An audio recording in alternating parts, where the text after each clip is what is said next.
Yo, what's going on, man? I go by the name Bloo Azul, and right now you tapping into the Cabbages podcast.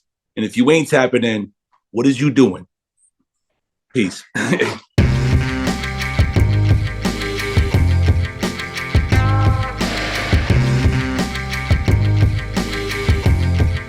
Gary, why do you look like a fucking doobie brother?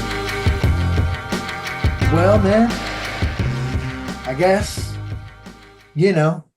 whatever. You know what I'm saying? Nothing matters.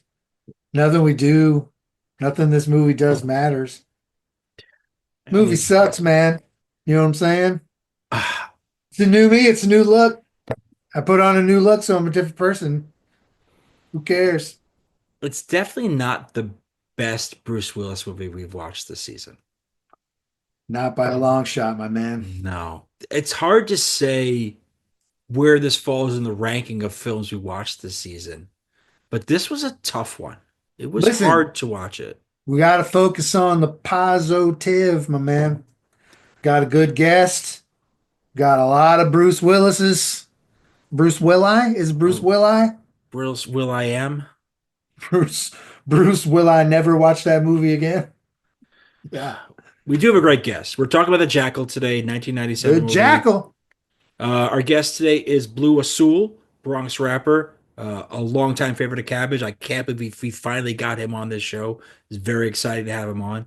Unfortunately, we're talking about the Jackal. So hoo-wee, hell yeah, brother. Hopefully he has something to say about it, because this could be a tough one, guys. What the fuck are you doing?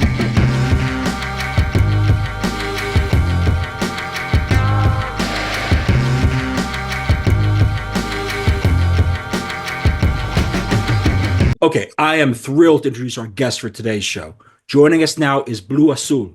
I suspect a number of you watching or listening first heard about this phenomenal Bronx rapper from his 2020 project, MF Blue, with producer Spanish Ren.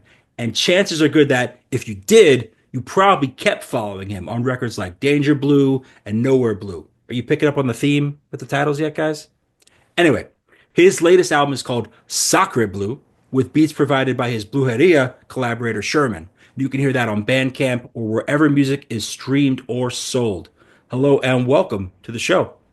What's going on, man? Really, really honored to be here, man. I'm really happy to be here with you guys right now, Look, I'm a fan.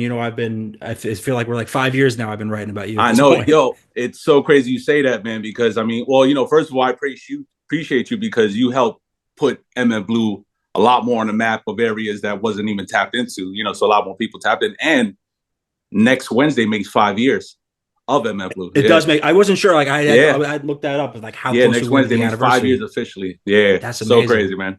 It's a while. What happened? Like 5 years ago, we're all trapped in the houses. Yo, I know. Seriously. And now we're outside. I know. And what's crazy in that time, a lot of people either they plummeted or they flourished. You know what I mean? And 100%. It was a lot. It was a lot that time. Word.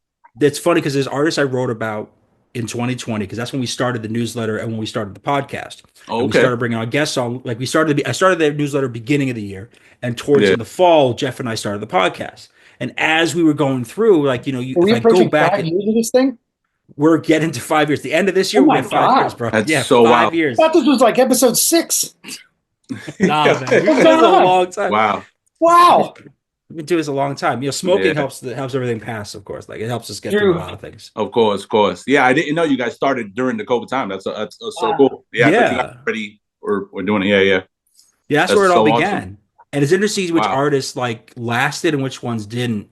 But what's also interesting is that like there's people we interviewed during those like first 6 to 9 months who their careers like they were starting up and they just became like big underground artists, like people like Fatboy Sharif.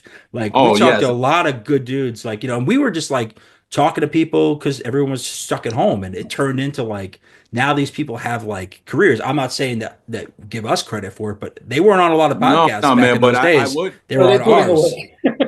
I would, man. You guys branded yourself into a solidified spot where it's just like, all right, the name, man, and you get credited by that name, it's something, you know what I mean? Which is really cool. So, I mean, I appreciate the love, but like, yeah, man. As much as I feel like we could have a real good dialogue kind of about based on mutual respect and admiration and appreciation. That is not why we're here today. Absolutely not. We are here to talk about We're here to protect 1997. the women. Yeah, because we can protect our women. Absolutely, we can That's protect the our women. difference. 1997's The the Jackal. motherfucking Jackal. Oh yeah, Jackal, the The man master of disguise. the man The of at least master. pistachio disguisey, basically. Bro. Oh my god. It was so refreshing to see that once again because I was loving the disguises, man. It was so funny to me, man. It's the first thing you really notice in this film. But I have to, before we get too deep in this, I gotta ask, got you. what is your history with this movie? Have you had you seen this back in the day? Like, what did you kind of connect but I was young. I was about probably like 12 years old at the time when it came out. So I had to refresh my memory. I seen it probably in my late teens, like again one time, because my pops is a big movie buff. So yeah, it took me a while to like get a little refresh. So once I got back to it, I kind of like saw things like, oh yeah, I remember that. But now it's like very vivid now, you know. But yeah, again, I was young at the time, so yeah, this came out. I was 18. Okay, and I was it came out in November of '97, which means I was at college. So I did not see any. I didn't have money to go see movies. I was basically, where I could be for free. And as a result, I did not see this. And this is like, you got to understand, the young people who were paying attention to this episode, 1997, we didn't have internet like you guys have now. Yeah. It wasn't like that. Like Napster existed, but to download it, it took a long time to get a song. Forget about a movie. Oh my gosh, come on. You just left, whatever you were doing, you left town. You could walk away. Run. Hours. You were like, I've got just welcoming viruses. You didn't care what was happening after you downloaded it. I got 2/3 of this like Operation Ivy Live record. Yep. Awesome. Yep. I'll tell after you, a like weekend vacation, I almost have Wu-Tang Forever. Seriously. You got disc 1. You do great. Yeah, disc 1. These are too scratched. I'm not buying it a second time. No. Oh man. So like 97, there's a period of time that gets a little bit of a blind spot for me with movies. So I end up catching up these things later. Mind you, I'd seen a lot of Bruce Willis stuff from before that time. Like the stuff up until 97, I'd seen a lot of those films. Fifth Element, Die Hards, all those Die Hard movies. Yeah. Like I was a fan. I even saw like the Look Who's Talking movies where he just plays the voice of a baby. Like I'd seen so much of his stuff. But after a certain point, it stops. Talking kind of rips. The first one, first one is good. Yeah. The other two, I always think about the the Ted Danson standout in the background or the ghost? What is that little myth in Look Who's Talking? Oh my God, yes. 3 Men and a Little Lady or 3 Men and a Baby. Yeah, 3 Men and a Baby it was. I'm sorry, not Look Who's Talking. Yeah. I got that confused. Yeah. Jeff, you have much experience with this movie? None. I didn't know this movie existed until about 3 weeks ago when we picked it. I had no fuck. I was like, wait a minute. Yeah. Bruce Willis and Richard Gere were in a movie together? With Sidney Poitier? I know. Speaking Russian. How did I not know that? The first line he speaks is Russian. I know. He says it in Russian. Like that throws me for the. If we're gonna get into this film, we're getting there. Yeah, please don't let me stop you. Just start it off right. Oh, there you go. I'm rolling up as we speak. So there you go. No, exactly. There's always something. I've got my little bag next to me for safekeeping in case. Nice. In case of emergency, break glass. Nice. So to speak. We always are prepared for that. This is a very 420 friendly show. That's so great. But it was something where like I knew this movie existed, and like I had seen like what Richard Gere was doing in the 90s was not targeted towards me. He was doing a lot of romantic dramas. Yeah, he was, right? Yeah. Like and thrillers. So like Primal Fear. Like in the beginning of the 90s, he did Pretty Woman, so everybody kind of saw him in that role. But then like after that, it's a lot of like very serious movies after. Yeah, didn't he flourish around the same time Bruce Willis did? Like around the 90s, like 90 itself? Die Hard was 88. And that was his Die Hard was 88. Sorry, I thought it was 90. So his crossover from TV's moonlighting into the yeah. That's when they doubted him that he wasn't even going to be in that role. One of his first films was Blind Date. Oh yeah, that one. Okay. Who's in that? Who's the love interest? Basinger. Bill Hartman, John Leverpette, Willis. Like that. The movie's stacked. It has a very long scene. We shouldn't get into this, and we should talk about the Jackal. But I'll do anything not to talk about the movie if need be. Okay. All right. And Bruce Willis got such a photography, man. Like it's crazy. There's a long, tough scene that is very mean to Asian people. Yeah, So well, there's a lot of stuff in that era where it's not if you culturally can get, if sensitive, you for can just sure. power through that awful scene, the rest of the movie's fantastic. Richard Gere at that point, obviously, he'd been a movie star for well over a decade. Like Yeah. American Gigolo He's is hung dong in a couple 1980s. of movies before this. Like Yeah, like he you got to think about like talking American about a guy who's hung Gigolo. a lot of dong. He did Officer and a Gentleman. Yeah, Officer and a Gentleman. That's mostly why I remember him from. Yeah. So a lot of people like had that familiarity with him, and he was a star. But again, the movies he was making in the '90s wasn't for like a preteen, teenage me. It just wasn't what I was going to watch. Yeah. But Bruce Willis was making movies I wanted to see, Oh, and that was absolutely. exciting. And he had some misses in the early '90s, but then like as we all know, like by '94, Pulp Fiction comes out, changes everything. Everything. For And everyone. And then 95, he has like two huge movies. He's got Die Hard with a Vengeance, the one which is the With one Samuel with Jackson. Sam Yeah. Jackson. Yep. That like I saw that in the theaters, and that scene with the sandwich where he's wearing the sandwich board. Yeah. That's Oh a yeah, yeah, yeah. Seeing that in a New York Tough to movie watch theater now. was real. Was real. Yo, You yeah. did that, my dude. Like you were willing to do that for the Die Hard franchise. It was the That is biggest. sick. It was Is the there highest. any wonder that the No. next two Die Hards were like he Couldn't mailed live up- it entirely in? You couldn't live up to that, but Supposed to be on also, vacation. that movie, Die Hard with a Vengeance, was the highest grossing film of 1995. Hmm. So it like ridiculously successful. And then that was the same year that 12 Monkeys came out, Mm. which also was a huge success, like tripled its budget. We did 12 Yeah. Monkeys on a previous episode. Oh, did you? Um, Oh, okay. Yeah, we so fought like hard on the Willis toward the end of this. Oh, okay, got you. we're double dipping into the filmography, but that's because we really appreciate his work as Yeah. fans. And because this was a film that was a blind spot for both me and Jeff, it made sense for us to do it. I knew But- nothing. I didn't know if people liked it, didn't like it. I knew nothing about the film coming in. And I came out knowing less about the film than I did when I didn't watch it twice. I don't know what anybody is doing, why they're doing it the way they're doing it. Yeah, yeah. None of the decisions seem to make sense. Oh, yeah, at all. Yeah, there was so much to point out. Yeah. It's hard because Why not buy the gun in the country you're gonna like? Yeah. You went to Canada to have a gun made, Yeah. not You went- America. Yeah, yeah. where we make guns all the time. Yeah, yeah. but Well, yeah, exactly. guns. Where we make them all the time. Exactly. All we do is make, manufacture, and sell arms. And you were Yeah. like, I'm gonna go to this weirdo in Canada. Look, I'm not going to tell anybody how to handle their illegal business. However, And Yeah. I'm gonna tell them. in my admittedly limited experience, I don't understand the logic of crossing from Canada to the US only to cross back into Canada to go back to the US. Oh, yeah. Or even in general, just the passport that he gave the lady when he first at the airport. That would never fly now. Did you see now? It was just basically a sticker. It was a picture. Hilarious. He went to like an absolute pro to get that thing. Yeah, I know. He It was like, so funny. Here's your perfect thing. He looked at it and he was like, he didn't even look at it. He's like, perfect. Yeah, She was a delight. She was a delight. Like, yeah, let's. I To have be normally fair- go to the Scion. Like, yeah. To be fair, pre 2001, it was LAX in the airport. Like it was very Yeah. loud. And it's something Yeah. we talk about the advancement of technology and like, oh, kids these days don't understand this or that. They truly don't understand how you could just roll up to the airport wasted at 3:33 and the plane is boarded and leaving at 3:35 and walk right through everything Yes.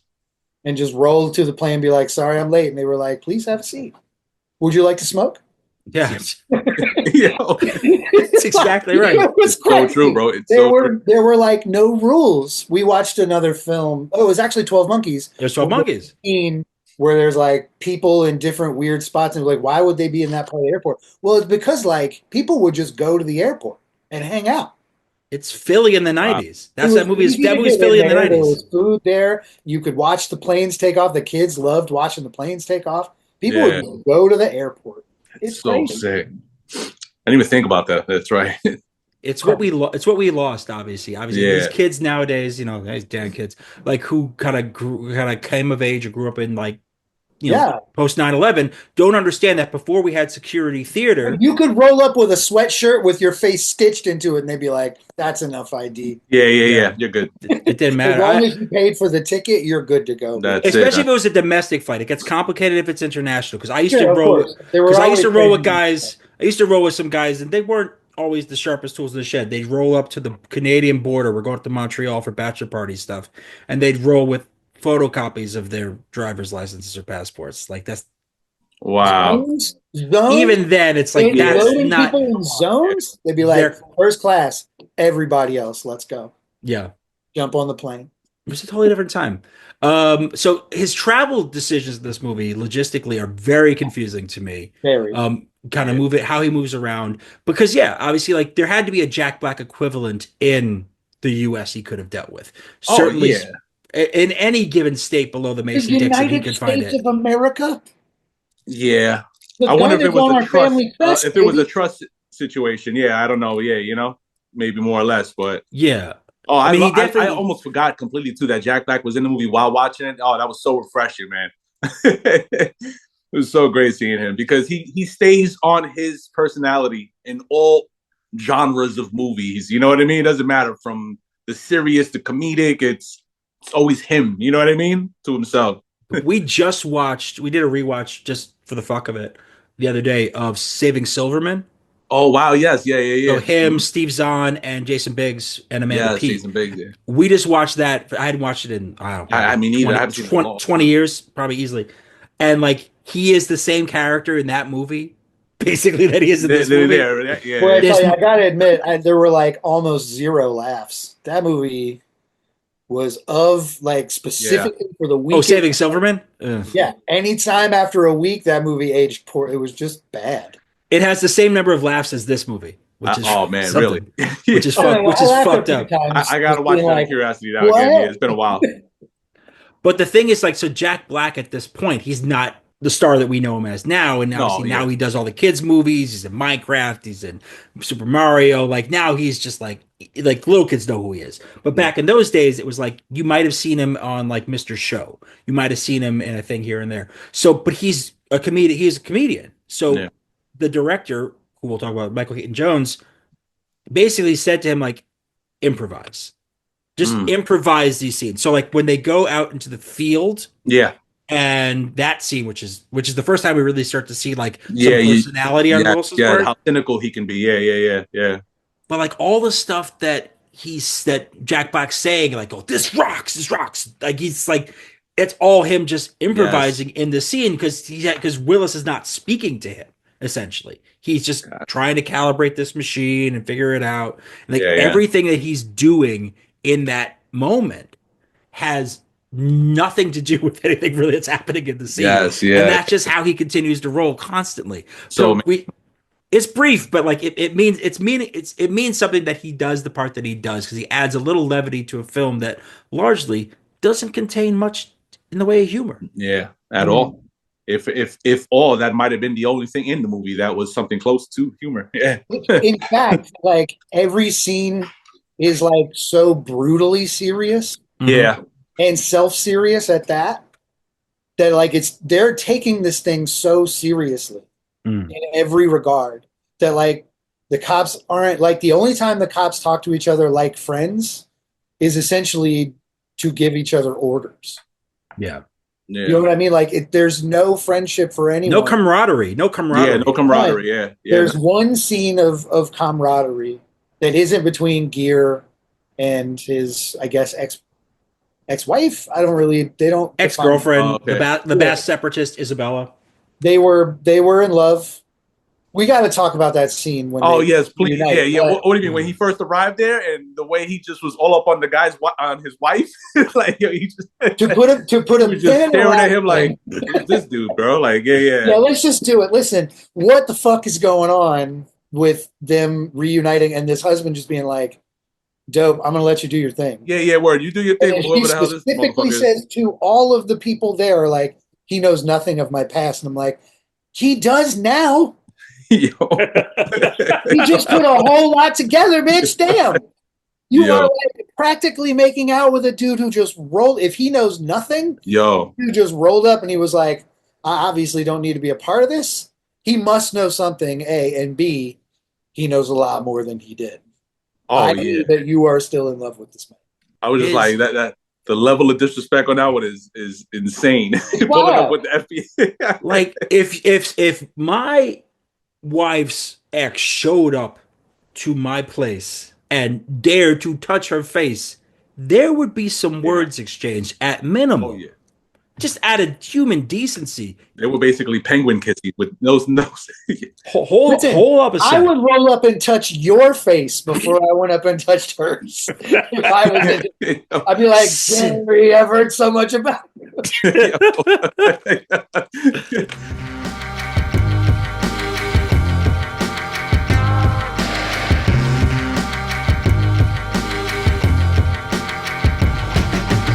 Her role in this film is so confusing to me, the role of Isabella. It is nonsense. Because every time we see her makes no sense. Mm-hmm.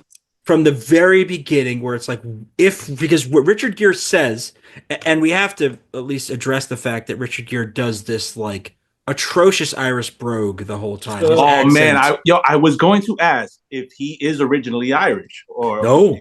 It was horrible. I mean, horrible. Even Sidney Poitier's Russian, I wasn't a fan of either. I mean, but I give him credit. I felt like he at least like Poitier. I mean, look, Poitier is a legend. He has been in so many amazing films. He's an absolute legend. Yeah.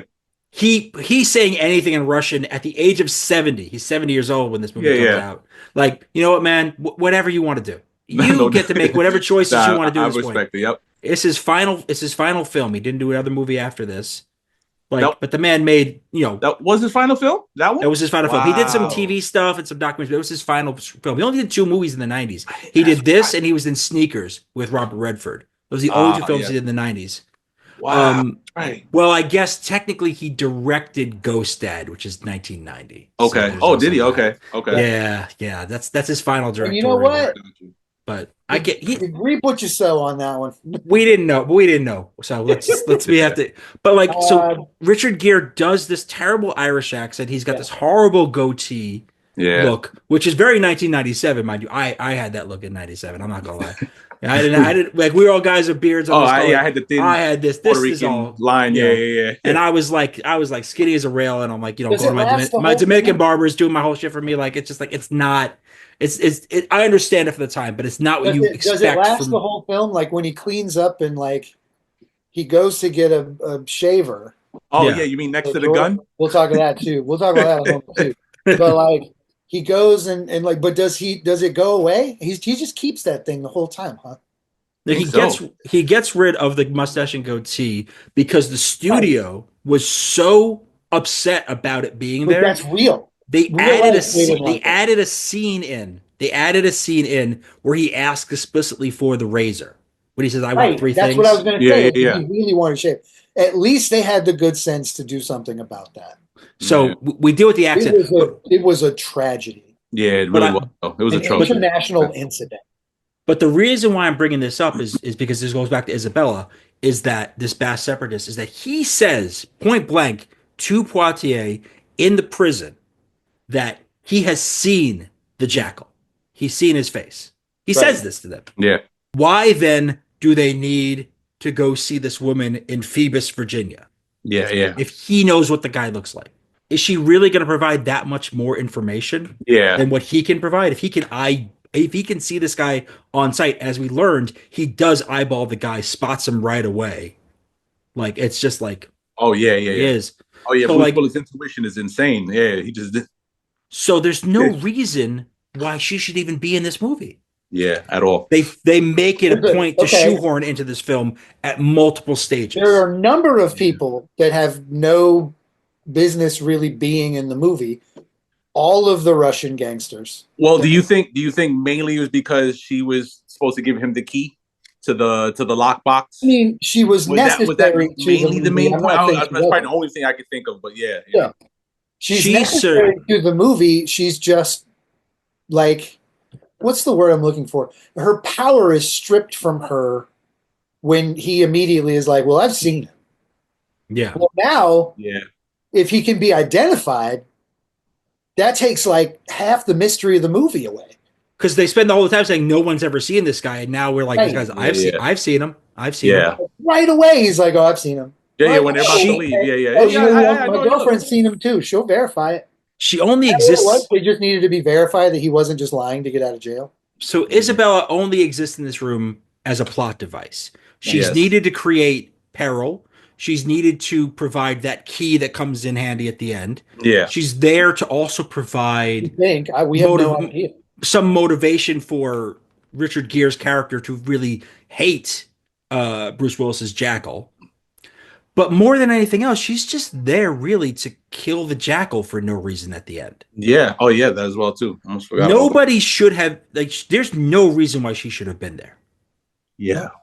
None. No. Yeah. How did she know where they go? But that's what I'm How saying. did What she intel know did she any have of that this? she knew that they were there? She wasn't there. She wasn't in any briefings. She's not invited. He was only at the subway because of an intuition. Like, I think he went down there. Let me go check. You know what I mean? Like, so it was no communication going on or anything. You know that? Yeah, that was weird. When like cops showed up to where there were gunshots, Yeah. or somebody asked about it, was like, "Yo, man, who ended up shooting this dude?" Like, Yeah. oh, it was I don't know, it was the officer Schmidtmans. Yeah. Like, Yeah. it could have Like, what are you been, gonna say? like, it could have My been ex-girlfriend anybody. who didn't know about this mission somehow Yeah. showed up and killed a man. Word. The most like notorious At human this being. point, she stalked him. I mean, like, Right. You know, I mean, I guess at that point we have to be reminded the fact that she's not a damsel in distress. She is a former Basque separatist, Right. considered by the Spanish government at I least a think they terrorist. just give powers to terrorists here because, like, if you don't, then it seems like terrorists aren't that scary. Yeah. I don't know. Like, there's no explanation for it whatsoever, other than they labeled them both terrorists, so we're just to believe that they're superhuman, that the Irish and the Basques are superhuman. Yeah. Yes. I know. Even Richard Gere's introduction, him just fist fighting himself inside. Shadow boxing, special Yeah. technique. Honestly, I thought he was going to use some of those techniques at the end on Bruce Willis or something. I was My like, all right, God. this is where it's happening. You know, like, yeah, nothing. Nothing that happens in nothing that happens in the first 40 minutes of this film has any relevance on what happens in the rest of the movie. And that's my biggest problem with this film. It could start with Bruce Willis starting the inklings of his plan. And it would be a better movie because you'd be like, there's no motivation for this. There's no money. There's nothing. He just killed the vice president. The first lady. First lady. Yeah, the first lady. That's a movie. Yeah. Boom. But instead, we get goofy Russian gangsters in a club. We get a gangster's head split open. They go out of their way to make sure we know this Russian mob boss isn't fucking around. Yeah, Never exactly. see him again. He's gone. We don't ever see him again. And technically, at some point, that's it.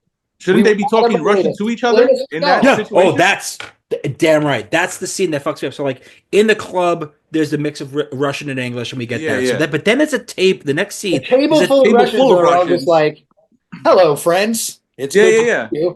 I'm He's like- super glad to have you here. Yeah. Who killed my brother?" all the more weird. reason why there was no need for that scene. You could have cut that scene out, and this film still makes as much or as little sense as it already had.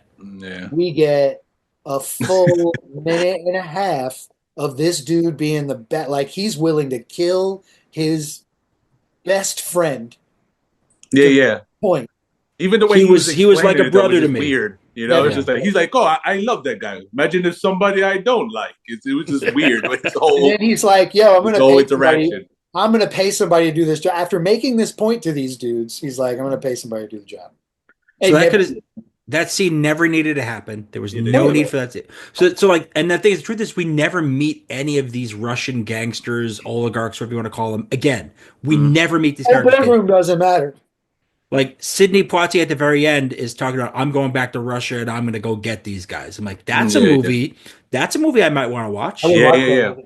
I might have want to watch it as They the end just- of this movie. That might have been Mhm. fun. You could tell Yeah, the writing great. wasn't superior. I won't say bad, but it's not superior when at the end of the movie you're like, "Oh, dude, we forgot about the Russians. Don't even worry about it. I'll get this Yeah, fucking super cop to just say that he's going to go hunt them down. This 70-year-old man. Yeah. He's going to go hunt them down. Word.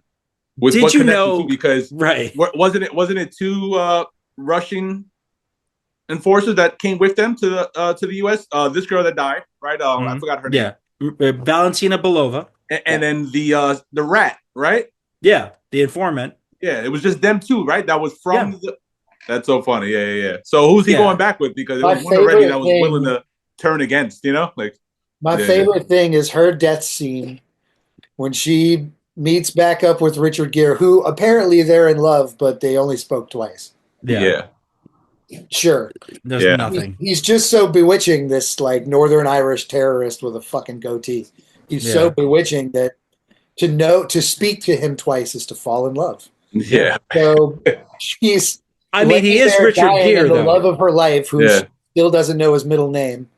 The love of her life walks up and sits down next to her, and she's like, "Oh, I tried to protect your ex-girlfriend." Yeah. Okay. I was hoping she would have lit up another cigarette before she died. All she does is light cigarettes. The entire movie. Yo, there are. And then she gets back from him in this moment. He says, "Oh, you did fine there, me lass." Yeah. Horrible, like Lucky Charms ass accent coming back to her. It's so bad. I'm like, dude, this is like the last moments of her life. She's relaying a secret message to you and like basically declaring that she would have loved to have stuck around just to be with you. And you're like, where's me gold? The problem is that Gary told me during the movie, and he's right, Warwick Davis's leprechaun voice, better Irish accent than my God. 100%. Yeah. 100%. Oh, yeah, absolutely. In any Warwick Davis leprechaun movie, I don't care which one. I don't care if it's the first one. I don't care if totally. In space. Back to the Hood. He is on point compared to this guy. That's so and the funny. thing is, both he and the actress who plays Jackson Willow is better than this Irish guy. Serious. But the actress who plays Belova, Major Belova, Valentina Belova, she's not Russian. She's from Connecticut. She was she's an actress who played Pacino's wife in Heat. Really? Oh, okay. Yeah. It's like she's from Connecticut. She went to Juilliard. Oh my God.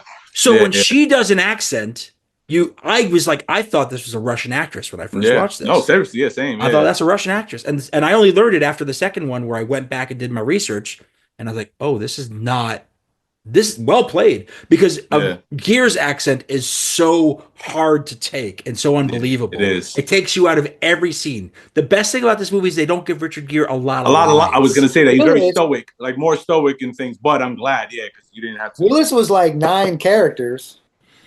And he had the same accent each time. He's like, gay, nothing. He was like, "Hello, how are you? I'm Bruce Willis. It's nice to see you." Did you notice that one of his costumes was Steven Seagal?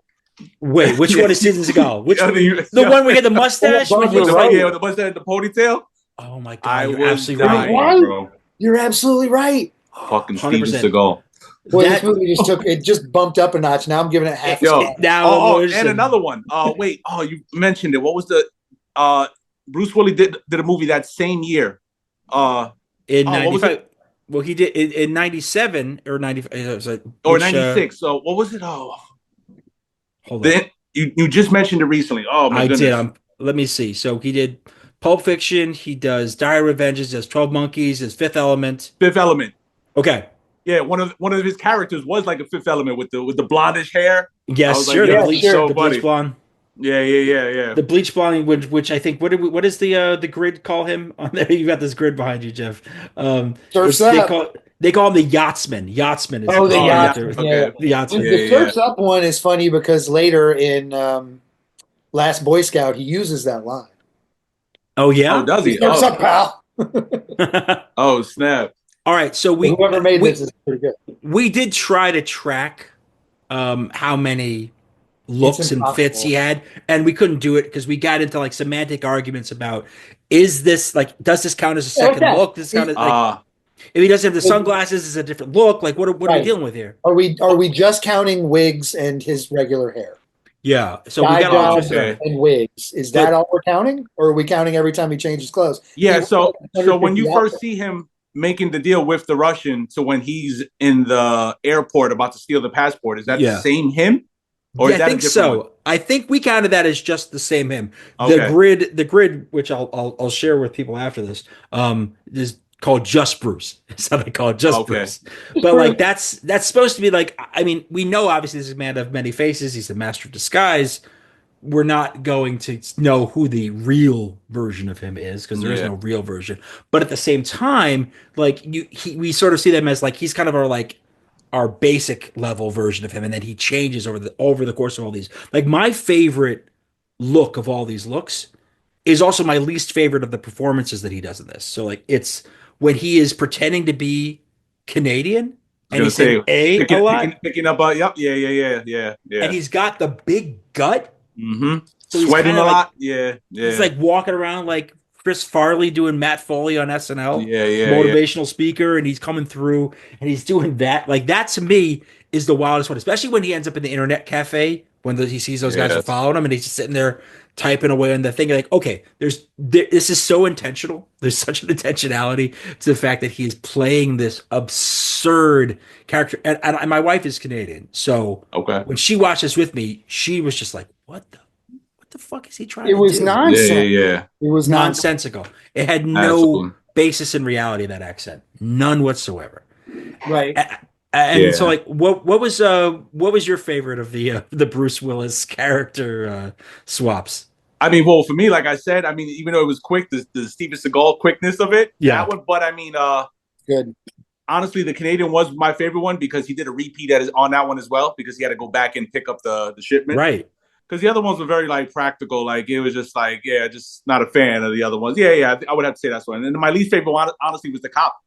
That was my least favorite one. Yeah. Mm-hmm. Where he's got like a little bit he's kind of doing the gray hair thing and he's like a little. Why? I guess he's dressed as a cop so that if the cops roll by, he can be like, I'm a cop. Yeah. And he does. He does. He was watching for the van, right? Because they were looking for a van. If that kind of access is what you're looking for, why are we changing clothes to go to the subway? Yeah, exactly. Why not stay in cop mode, right? Yeah, that's true. He's just like a regular lot person. Of inconsistency. Yeah. Where like if somebody comes in, if an Irish maniac comes into a subway station and starts firing at a guy in a cop's uniform, I think the reaction is going to be wildly different. Yeah. And, if a cop sees you, they'll try to stop you. If somebody else might try to be here, are duking it out. I'm going to get the hell out of here. But if he's shooting at a cop, dudes are coming out of the woodwork to knock the seriously, especially in those areas. Yeah. In this station, which is like it's supposed to be DC, which is supposed to be DC Metro, but it's actually Montreal. Oh, okay. Like it's shot in Montreal. They didn't shoot that part in DC. There's something that really because he went from Canada to Chicago on the boat, right? That's where he was. Yeah, Canada, Chicago, and then he made his way down to DC, or DC area. I mean, I don't know if he's in Virginia or DB, but he's somewhere where there's access to DC Metro Station. Oh, okay. He goes down the stairs, but the actual scenes are shot at the DC Metro Station are shot in Montreal. Montreal's our real stations. Got you. It's these inconsistencies in that drive me insane in this movie. Yeah, no, same. He at some point gets separated from his like cop protector / he's kind of under arrest the whole time in a way. Right. Yeah. But he's given like a lot of autonomy. So at some point, I guess it's just chaos and everyone splits up. And then he rolls up to like a rooftop and somehow ends up with an army dude who hands him like the second biggest gun in the world. Daniel, played by Daniel Day Kim. Yeah. Like somebody who before he was who he is now. Random army dude is just like, wait, you're an Irish, Northern Irish separatist. We labeled you a terrorist. But and now I'm ordered to give you the biggest gun God ever made. You're with some cops. They're just not with you. Yeah, man. Yeah, airport rules. Just take the gun. You take it. And then at that stage, he fires a whole bunch of time, misses everything. Like, can't blow up the car, can't shoot Willis, has all the advantage in the world on everything, and can't figure it out. Also doesn't get there in time to stop the gun from firing in the first place. No. All of these things fail, and then he's like, here, dude, you take the gun. I'm gonna go get him. Yeah. Yeah. Like a 70-year-old man saves the first lady. Yeah. Like, and now he'll walk with a limp probably for the rest of his life. I know that I laughed so hard when he was like, "Take the gun." Yo, the whole time when he was running towards the first lady, I was thinking about Austin Powers. Remember when this guy was about to get hit by the van? Like, no! And it was like so far away though. With the fucking steamroller, the steamroller running after her. Like, oh, yo, that's amazing. That scene was so. The second time I watched it, it was just so unintentionally hilarious. Yeah, but I was also really mad. That's the thing that gets me again, because again, I when you don't know what's going to happen, good. It's fun. When you don't know what's going to happen, you're like enjoying it. Oh, Bruce Willis is changing costumes. I don't know what the plan is. I don't know what he's going to. All these elements are going to come together. And if you like that sort of movie generally, then when it does come together at the end, you go, "Oh, that was satisfying." But because these pieces do not connect, yes, and because they make choices that don't seem like the choices that a mastermind assassin would make, then it just throws the whole thing you just watched before that. You just throw your hands up in the air. Like you have no choice but to be like, come on. Yeah. You leave where we could have gone. The first time I was confused. The second time I was exasperated because I realized it wasn't that I was too high or tired. It was none of that. It was just that like there are long, boring runs of nothing happening. And then, I mean, there's a few cool things. Jack Black getting torn apart by a giant man. Oh, that was satisfying. Pretty sick. Yeah, I really enjoyed it. Even though I'm not like a person who hates Jack Black, but like sometimes you just want that guy to get blown apart. So you don't have to. And even the like the way it was brought out, the way his arm fell off and everything, like it looked so great. You know what I mean? Like even the whole completion with his legs. This was the only time. We really like that was the first time we got truly evil the Jackal. Yeah. Right. Yeah. The Jackal had that they speak about that. He's saying, like, he's cruising around Canada and putting some loose ends to bed. There's something to say finally about, he killed this is when we're introduced to the Jackal in theory, not in person. But in theory, he's off screen ordering some dudes to torture another dude. And the guys, the translation coming out is basically, why are you doing this? Who are you? The Jackal, this sucks. I don't like it. Ow, this hurts. So you're like, this guy's willing to torture people and then kill them. And then for the next 45 minutes, he does neither. He just kind of boats around in different wigs. Yeah. I don't know if the Jackal was meant to be in that scene or like I was talking about the Jackal per se. But I don't think he was actually in that. I think that because they were interrogating that guy. They were interrogating torturing him to learn who the Jackal was. They were interrogating him to get information. They didn't really know much of anything. The Jackal is first introduced as an idea to us, the viewer, as a result of that fatal interrogation. Right. I knew that. We get that. Like we get, but the thing is, what I really want to. There's an inconsistency in Willis as the Jackal as well, which is what's really disappointing to me, because he is presented as this kind of cool and calculated, very methodical person, which is why you could understand why someone like that would never get caught. Yeah. And the rapport he has with the forger, with that woman who's credited as like Jamaican lady or something, that I don't know why, but like she's got a weird credit, but like the forger that he works with, they have a rapport. It's friendly. And you get a sense that this is a person who values professionalism in the interactions. And why Jack Black, if you think of movie logic, why Jack Black becomes somebody who has to die is that Jack Black is not loyal, is not professional, does not have integrity. And as a result, he has to die by Willis. Yeah.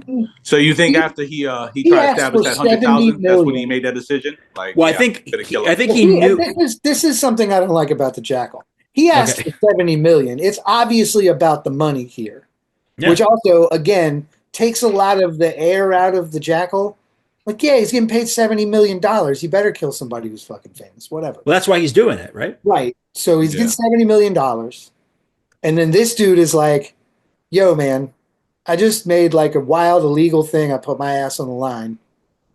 You're asking for more than you asked for before. I'm going to ask for another 100,000. Out of 35 million you've already received. Mm-hmm.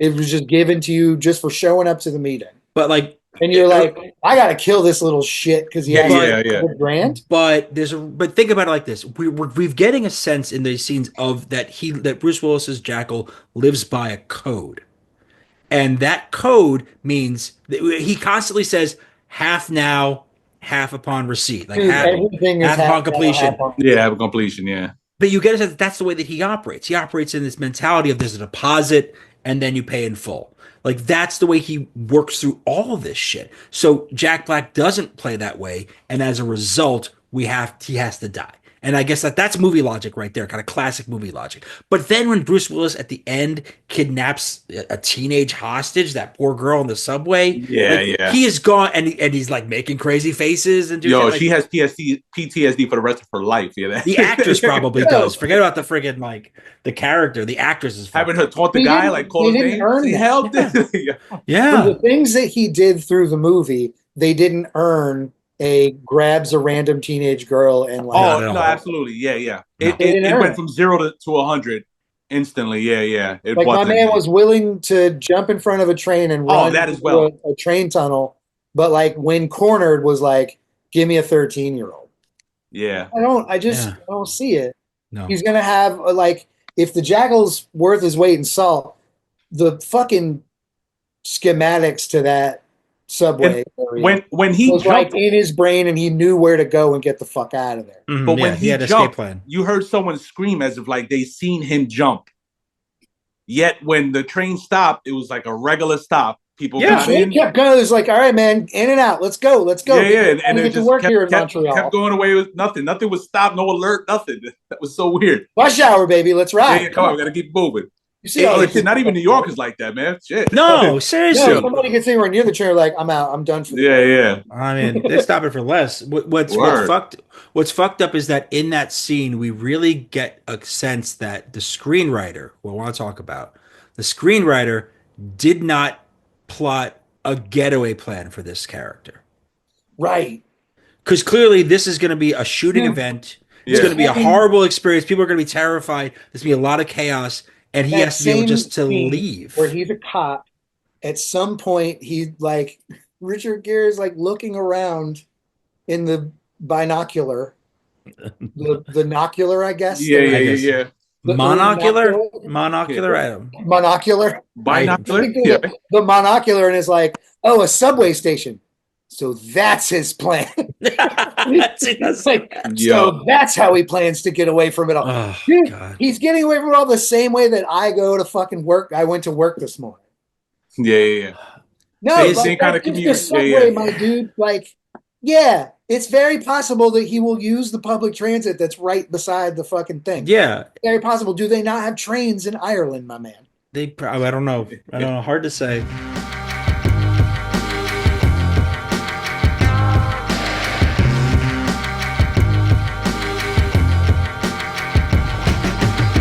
The more we talk about this, the more I understand why the people behind the original movie, 1973's The Day of the Jackal. Yes.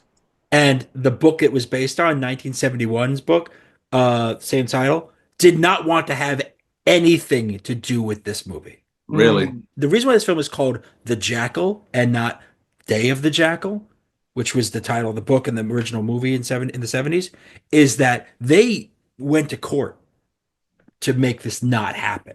The original, like you don't even, the person who wrote the novel that this is based on, and the novel and the movie revolve around a real life assassination. It's a novelization of a real life assassination attempt on French President Charles de Gaulle. Okay. It's historifying. And so you're sort of getting the story and kind of a fictionalized version of it, but it's based on actual events to some extent. Yeah. And the movie was critically acclaimed. The book won like an Edgar Allan Poe award. Like it's big stuff. This film, they were so opposed to it, and you can see exactly why, because it loses all of this stuff in translation. It was gonna be bad? They just like assumed it would be bad. I think they. Did they see a screening or something? They must have seen what they must have done is seen like a script. Pre-screen. Yeah, because they must have seen a script, because that's where the first, because you had to get there's rights and things involved and stuff. But like everybody was against this. The original director of the film was against this. The novelist who wrote it was against this. The star of the Day of the Jackal. The first person who played that character was against this. The producer of the film was against this. At the end of the day, what they basically, if you remember in the opening credits, it doesn't say based on the novel. It doesn't say even based on the movie. It's based on a screenplay. It's based on the screenplay for the 1973 film because that person did not explicitly join this sort of effort to keep this movie from going out into the world. It's really surprising, Wow. just like the amount of resistance to it. But when you watch it, you understand why they're Of course, resistant to it. yeah. And see, and I wasn't privy to that information before. Like, I didn't read the book or see the '70s film of it. Yeah, Yeah. So I haven't seen. I've seen some clips from it, but I haven't seen the whole film. And gotcha. so it's like based on the screenplay for the movie The Day of the Jackal is basically the credit we get in this. Wow. And a lot of that, again, I want to talk about the screenwriter for a sec because this is a guy named Chuck Farrer, Okay. who was a former Navy SEAL, and he ended up doing some in the 90s. In the 80s, he sold a spec script, and his first screenplay credit is 1990s Navy SEALs, the movie Navy SEALs. Okay. He wrote that one. Oh shit. And then he had writing credits on the movie Darkman. He wrote the screenplay for, we talked about Seagal before. He wrote the screenplay for Jean-Claude Van Damme's Hard Target, the John Woo movie. Oh wow. Okay. Yeah. Which that's a great screenplay. That's a great movie. I mean, that's John Woo. I mean, John Woo. That movie's great. Yeah. In that period, John Woo could not miss if he saved his. He was also had writing credit on Barbed Wire, the Pamela Anderson. Really? Oh shit. Comic Okay. movie. Yeah, he wrote comic book stuff too. That's nothing he did. But this screenplay is just a fucking mess, and I have to put the blame largely on that because that's where this movie really falters. That's set up and rooted. Yeah. You're set up for a really good story, and in the end, you get this mess. At the end of the movie, it feels like, and all the critics at the time, the critics who had problems with this film, it's all about pacing and how dull a lot of this stuff felt. We don't get a lot of exciting action scenes. Yeah, no. The pieces don't add up. They're supposed to be exciting. They're not good. The subway shootout sucked. It's not a great scene. It's just a bad, drawn out. That's what it was. It was very drawn out. There's also this weird thing where, like, for some reason, it only happens to Richard Gere. I'm sorry, Declan. What, Declan McQueen? Mulqueen. Declan Mulqueen is the only one that this happens to, where anytime he sees the Jackal, he's like, oh. Yeah. The Jackal. And then there's like this I know aura about him, and we get in slow-mo of Willis being like, you get the intense. Yeah. Like, why is he like so affected? Is it just this, he killed the unborn son? And so like every time he sees him, life slows down? It's a weird choice to make. When they shot Isabel, well, it wasn't the Jackal that shot Isabel, was it? No, right? When he said that when she was pregnant. Yes, that's the motivation. That's the motivation. It is him who shot, which is why Declan McQueen has this, and why she has this. They use the word in the film, vendetta. Gotcha. Against him. Like there is a person, that personal angle. That's, again, she's there as a plot device. It's like she's not a fully fleshed out character. She ends up. There's an alternate ending to this movie. Is it? Oh no, I didn't know. It had to be. The first one was nonsense. Well, I'm going to be honest with you. The second one, this alternate ending, is not much better. She still is the one who, when Richard Gere is about to be executed, she still is the one that shoots Bruce Willis. But instead of the fake out at the end where she's tending to a wounded Richard Gere and Willis goes to pull out this second gun we didn't know he had. The fatal attraction. And then Richard Gere opens fire and kills him. She basically, after she shoots him, she goes over to Richard Gere and then she turns and shoots Bruce Willis dead. That's the only difference. They couldn't even come up with a more interesting alternate ending. They kept the actual ending because, again, there's a second ending. Yeah. Where Sidney Poitier is like, I can do whatever I want. I'm going to get coffee. Yeah. That's still in the alternate ending. That's still in the alternate ending. They don't even change that. They had no idea what to do with that shit. It's so stupid. So, like, I blame entirely screenwriting. And I could give some blame to the director, Michael Caton-Jones, who, like, you know, he was like a guy who made some films that people really That's some liked. cool You know, shit. he did. I mean, he made A Boy's Life with De Niro and Leonardo DiCaprio. He did Oh, okay. lighter stuff like Doc Hollywood with Which is a jam. you know, like, so he did that. He did the Rob Roy movie with Liam Neeson. So he did like period piece stuff. And then after this, he directed City by the Sea with De Niro again. Oh yes, Like, by the sea. Yeah, yeah, yeah. so he knows what he's doing, but like he also clearly this film definitely kind of took him down a few notches because the last real he's done some stuff in relatively recent years, but kind of smaller films. But the last, like, So what you're saying is we picked another one where this was kind of a career alterer. well, when I tell you what the film is, the last film of true note that he did, Don't do this. you're gonna know that the Cabbages curse is in full effect. Don't do this. The final film that was like theatrical release, big thing, Basic Instinct 2. Two. What? 2 Two. with Sharon my Stone God. returns. That must have been the way he was raised.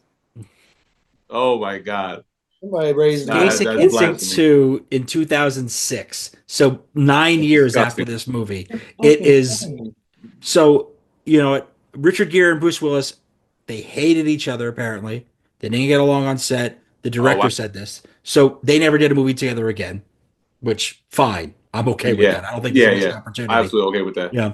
Sidney Poitier never did a movie again. That Yeah. feels kind of sad. That's crazy. Yeah, I swear he did things like in the 2000s and stuff. Yeah, so I did not know that was his last. Yeah, this was the kind of, I mean, he was obviously, you know, this is later in life and he Yeah, yeah. I mean, honestly, there's When times did he where I pass? watched What year did he pass? Oh, that's a good question. I don't know that offhand. I can look that up though. But Poitier like had done had a pretty prolific period. Like he did a lot of great films. He didn't die until 2022. 2020. So Okay, he lived okay. he lived, but that was the last time he was on screen. So he died at age 94. This film came out. He was 70 years old. Got you. Yeah. He didn't do But much. like, There, but he was doing. He two was credited film roles. Both of them, I think, were filmed before this came out. Yeah. But here's the thing, like, if you're Sidney Poitier and this is your final movie, who the fuck cares? This is the guy who did fucking, you know, he was the first black actor to ever win a Best Actor Oscar. Yes, yes. Lilies of the Field, 1963. 30 years before he does The Jackal, he did three of, like, probably the greatest movies ever. He did To Sir with Love, Guess Who's Coming to Dinner, and my favorite, In the Heat of the Night.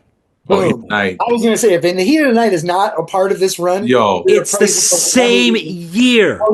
wow. It is That's the movie that I'm familiar with him. Yeah, absolutely. You know? Right. Like, I so, also like, watched the TV show, and it was very my dad yeah, loved TV shows. Yeah. I never and seen we watched TV. that one in reruns when I was like kind of old enough to watch shoot 'em up stuff Sure. with him. Yeah. We would watch those together, and they were endlessly entertaining. So this is basically the collateral damage of this film is Sidney Poitier ends his film career on a less than great note, but it is the kind of thing that, like, I'm sure if you go back and you read the obituaries that came out in 2022 when he passed, no one mentions this movie. He even mentions this. Yep. Why? He's a legend. Richard Gere, when he passes, they're not going to mention this movie at To all. be fair to him and to a lot of the people that did this, the star power of this film was pretty massive. Like, multi-generationally. Yeah. They spent all the money on dudes. Yeah. Like they spent all their money on getting the dudes. Yeah, and even the dudes that they didn't know at the time that were going to be something even special today, you know? J.K. Simmons. Yeah. Totally. J.K. Simmons. J.K. Simmons, yeah. He has an incredible catalog. Yeah. Oh my you know? God! Like, this is before Spider-Man.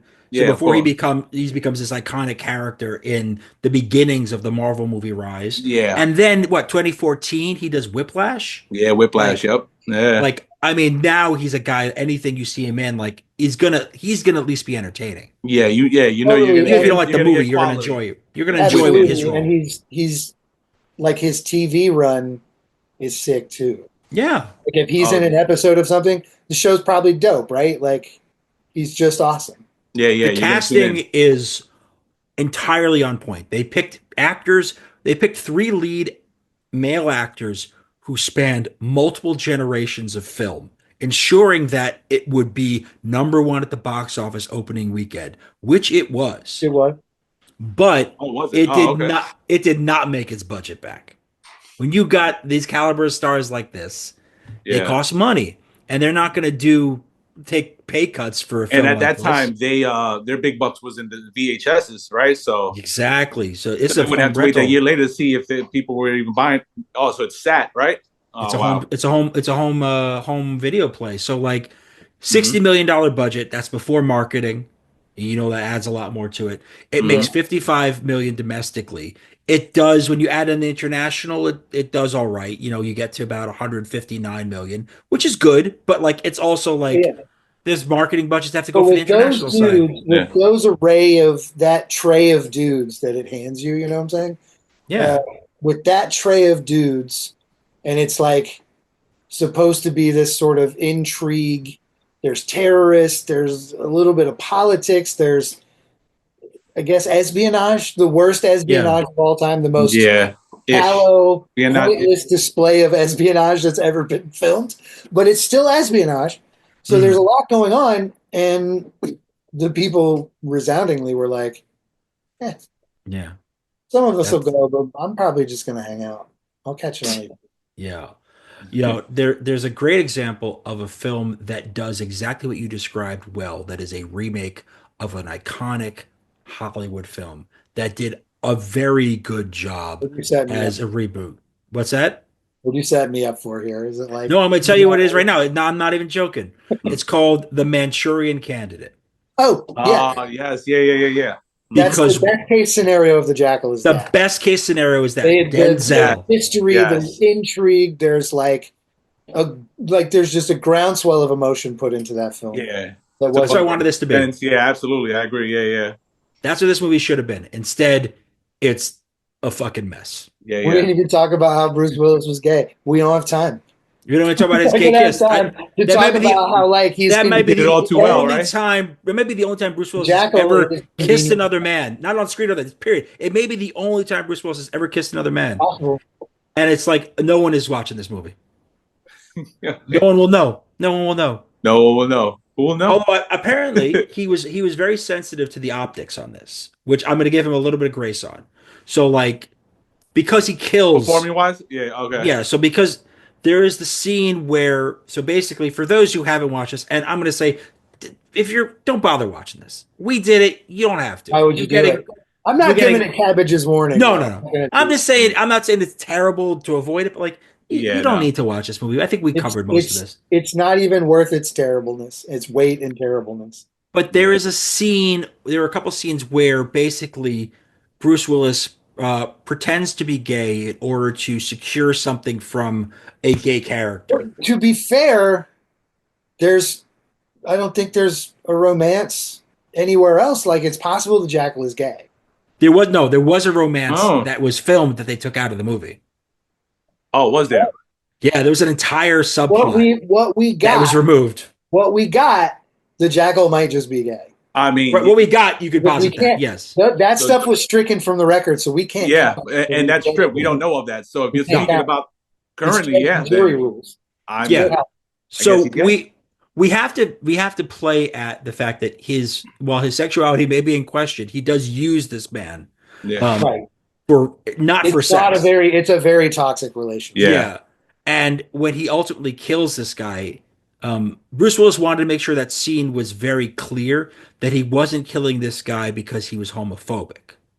He wanted the scene to be shot the way that it was shot so that the only reason why that guy is killed is because he figures out who Bruce Willis is. That was like, that's the cold shit that like we wanted to see a lot more of from the Jackal. Yes, like this dude's the Jackal. Like, figure out. Yeah, I rolled up in this motherfucker and I made out with a dude and I got access to a garage. I got a parking pass. Yeah, I got all the things I needed to carry out the plan. That dude could totally have lived if he had just not seen the screen. And you know what I'm saying? That's what I was going to ask. Do you think he would have killed him, though, even if that situation would have happened? Do you think eventually he would have killed him? I don't think it was necessary to kill him, and I don't think I Bruce don't. Willis Yeah, exactly. He would kills just disappear back into wherever Jackal land. all he needed to okay. do. But the thing is Bruce Willis in that scene isn't playing the same way he was playing in the club, in Yeah. the bar. Oh no, He's yeah, playing. he was more from the cold. plan. Yeah. He's like locked Yeah. in. He was in He business doesn't mode. have time for Yeah. these. Like, I'm shoveling some takeout into my body. Do you like Korean? No. Yeah. No. Oh, yeah. I thought we were going yeah. out later. We're going out later. Don't worry about Right, it. Yeah. right. And then you get the like look of, is that you on the television? And he's like, this just isn't worth my time. That's Yeah, it. yeah. That's all The it plan is. is tomorrow. What's funny was the second time I was watching it. Yeah, so when he started mentioning it on the TV, I was wondering why Bruce Willis didn't distract it by talking to him. You know what I mean? Like, hey, so listen, you know what I mean? Like, he did not care. You know, he said if he figures it out, he figures it out. That was how he was. He was definitely cold. That was the cold. He's just not Jackal. considering anything other than this meticulously crafted plan that is completely off the rails. Mm-hmm. It only works because there just weren't security at things. Yeah. Oh, yeah. Nobody. I mean, yeah. It only works because It only worked because they couldn't protect their women. Couldn't protect their women. It worked because they hired an Irish radical to lead an investigation after multiple decades in jail. What do they know about the outside world enough to fucking track someone after multiple years in jail? Just completely nothing. insane. Nothing. Yeah. And then also, we're going to be cool with another radical just rolling in and shooting people too. Oh no, dogs. I don't know. There's a wild amount of stupidity in this. It is. When they learn that the Russian dudes are spies. Yeah. The most obvious thing that's ever been done. You wiretapped me. I have diplomatic immunity. Yeah. And then who cares, man? The formerly Russian person walks and was like, that doesn't make it right. It's my voice. Are illegally talking my shit. Fucking dumb. Oh.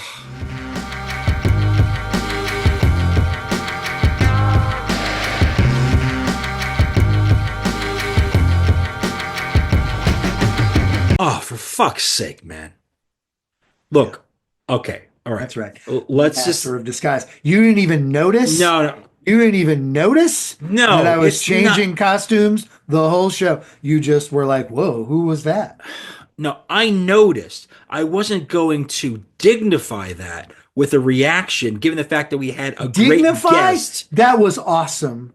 You embarrassed I'm an awesome us. master of disguise, and you are some interviewer who's taking this thing seriously. Who's the fun one? Come on, who's the fun one? It's me. I'm the fun one. I don't know We're having some fun. We're just bruising around. This movie sucks ass. I don't know what you were thinking, but like I wasn't going to indulge this, but I have to. At this point, I have to at least say, what the fuck, man? What is going on with this? It was just like, joshing around. You have around, buddy, having a good time. Oh, you have a wardrobe. Good for you. You're a man of many hats. You're good for me. That's right. I'm a man of many hats. That's right. I wear a lot of hats in this family. This was the one time I think in recent memory I didn't wear a hat on an episode. So I feel like you were overcompensating for my lack of hat. Yeah. What the hell is going on? Yeah. Where's your hats? But, as much as I think we had a good conversation about a pretty difficult to appreciate film. Movie sucks. I don't think either of us intended to do more than one Bruce Willis movie. No, this just kind of happened because we needed Gere. Yeah. And it's like, how do you say no to Gere and Willis? We didn't really know the movie that well. We were kind of focused on genre, and we wanted to do this sort of like political thriller sort of thing, get a little bit of action in there. Listen, we gave him a little bonus Bruce. Is that so bad? No, I don't think it's a bad thing. I think he's one of those artists who, one of these actors who showed such a range across that decade. The fact that we could do 12 Monkeys. Range? You want to talk about range? I mean, the range. Look, he had he's killer. He had a lot of mustaches and dyed his hair and had long hair. Can't teach a mustache. Like he did a lot of different things, but it's like think about that. None of these things matches his performance in 12 Monkeys. No. None of these is like his character in Die Hard with a Vengeance. No. He barely represents like what he does in The Fifth Element. The point being is the man has such a range. It's easy to be like, we could do multiple movies with this actor and it not feel like redundant. But I guess Correct. my question is like, did we fuck up? Is this okay? Is this okay for us to have done this? Have done two Bruce Willis movies? I mean, I think it has. I mean, we're not going to throw the episode away. I mean, it's a great conversation. It was incredible. We can't. Yeah, we can't do that. I wouldn't want to do that. I guess it's like it it opens the door to do something off the rails for us if we really like something or someone. Yeah, we can cut. They can be in another movie. Yeah, we sort of have had this somewhat unwritten rule about not doing repeats or like justifying our repeats by saying, "Oh, it's when we did the unwritten rules." I say. Remember we did like the rapper movie season? And it was like, okay, we're gonna do more than one movie with DMX, but like one of these movies is not the DMX movie. So like we found ways around sort of these things. We're like, well, this time the way around is through. You know what I mean? A river runs through it, my man. But God, that opens up so much. If we can do repeats, like we could do actor repeats. Yeah, we just did it, but like we could do a director repeat. Oh, word. Or like a screenwriter repeat. Yeah. Because some of these guys were like heavy hitters. Like they wrote tons of screenplays. They were doing screenplays. big Hollywood screenplays. Yeah, like we could really go broad. We need like a big Hollywood movie, like something that was made from a gigantic bestseller. Yeah, exactly. A summer burner. That's such a good call. Like something that was like based on a best-selling book. Sure. That, like, became a blockbuster. That was so huge in the 90s. Or at least intended as a blockbuster. Everything's in play here. I love it. Like we could do like a Crichton book. Dude, Crichton was all over. We haven't done a Crichton. We haven't done a movie based on a Crichton. We could fucking do Jurassic Park for fuck's sake. We could. Like our next one could be Jurassic Park. So Crichton. So we can repeat directors, though. Yeah, but Crichton did. There was another Crichton adaptation in the 90s, like another big one. There was, and it was written. I know this from the episode we did from Joe versus the Volcano. It was written by John Patrick Shanley, who wrote and directed Joe versus the Volcano. Oh no, is Jurassic Park still on the table? It's the Cabbages Podcast Network.